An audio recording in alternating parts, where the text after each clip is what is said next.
Hey everyone, Josh here. Today, I'm going to be checking out the Lasfit T3 LED turn signal bulbs. These are the 7443 or 7444 bulbs. I have a set of all amber for the rear and a set of switchback for the fronts. So these are going to be amber for your turn signal and white as the parking lights or DRL. I'm going to be using my 2018 Subaru Impreza. It's the same type of bulb for the Crosstrek. This old version that I have is the older T series, and I'm going to be comparing it to the new version. I should note for the front you do need a CK socket. The difference between a standard and a CK socket comes down to where the grounds and power are located.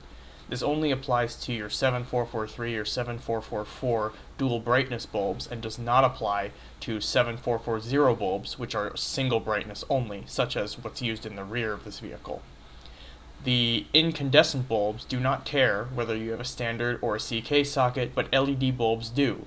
So you have to make sure that if you have a CK socket, you get a CK bulb, as I did with the front of my Subaru here.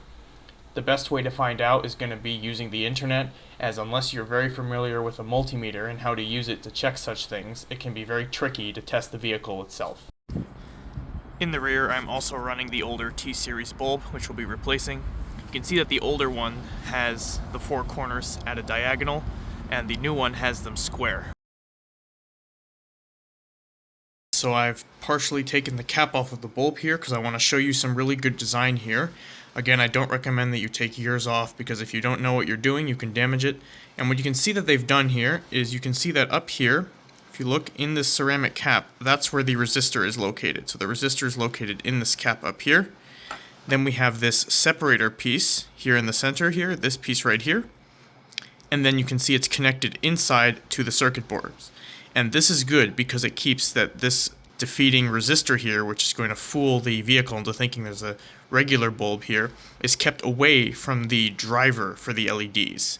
And that's good because this is going to get a lot of heat. It's going to get very hot, and you want to keep that away from the LEDs and the driver. And then if you look inside the bulb, you can see that we have very good solder joints between the PCB layers. They're shiny and smooth. That's exactly what I want to see.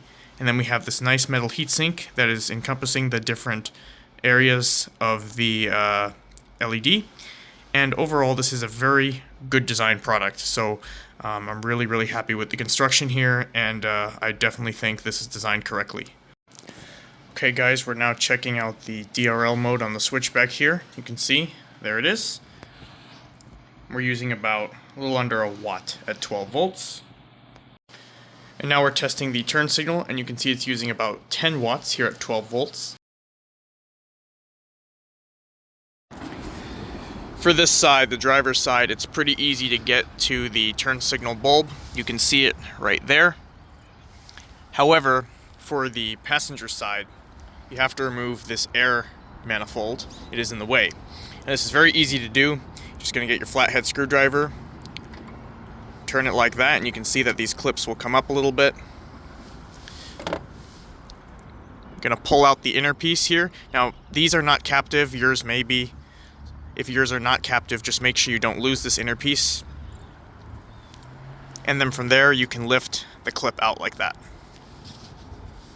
Make sure you don't lose these clips, as you need it to keep this air baffle in place, and you can simply lift it off. When you're putting it back, you definitely want to make sure that it slides back into place properly. You'll know when you have it right because the holes will line up like that. And once you have the baffle off your turn signal bulb, this is your turn signal right here.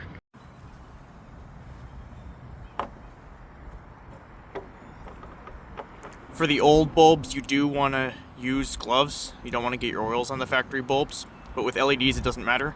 I just prefer to do it as my hands can get a little bit dirty when working in the engine compartment. It's pretty easy to do, although it is a little tricky to show with one hand, but you just pull the old bulb out, and then you take the new one and pop it into place till it clicks. Before you put it back in the housing, hit your key to give it a test, and if it doesn't light up, just take it out, flip it around, and push it back in. So now we'll put it in the housing.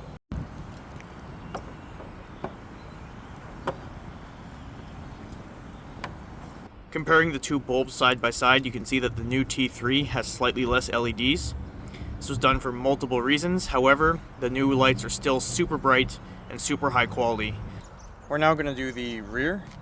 So I already popped off this clip, but I'm going to show you how to get this one off. You simply take your flathead, stick it in this hole at the bottom, pop it out like that, and this clip will come out. Alright, and once you've got those clips out, you're going to take your 10mm socket and remove these bolts. Once the bolts are removed, you need to grasp the housing and pull it this way. There's a clip right here that you're going to be pulling against, and that's going to pop out, and then you'll be able to simply remove the housing. You can unplug it here if you want. I'm not going to, but here is your turn signal here at the bottom. You're going to just simply turn it. And again, we're going to take our old bulb and pull it out like that. Then we're going to take the new bulb, pop it in until it clicks. And again, remember to give it a quick test with your key. Make sure it lights up. If it doesn't, again, remove the bulb, flip it over, and put it back in. I'm going to now insert it carefully back into the housing, and then turn it to lock. When you're reinstalling the housing, make sure you align it with this clip correctly, or else it's not going to slide back into place. And we're going to take it, align it, and push it that way. I definitely like how the T3 looks behind the housing, much better. Alright, so here is the old T-Series in the white mode, and here is the new T-Series. This will only show up with the parking lights, or if you've done what I've done and rerouted the daytime running lights to the parking lights. And here's with the turn signals on. The old T-Series over here. The new T3 over here. They're both super bright. I did take it out earlier to test for hyper flashing. The old T-Series hyper flashes after about 5 minutes. I went about 15 minutes on this before I gave up. The T3 did not hyper flash, so super happy with that. On some Subarus, you may have to add extra resistors anyway, but I didn't. Here's the rear. The old T-Series is over here.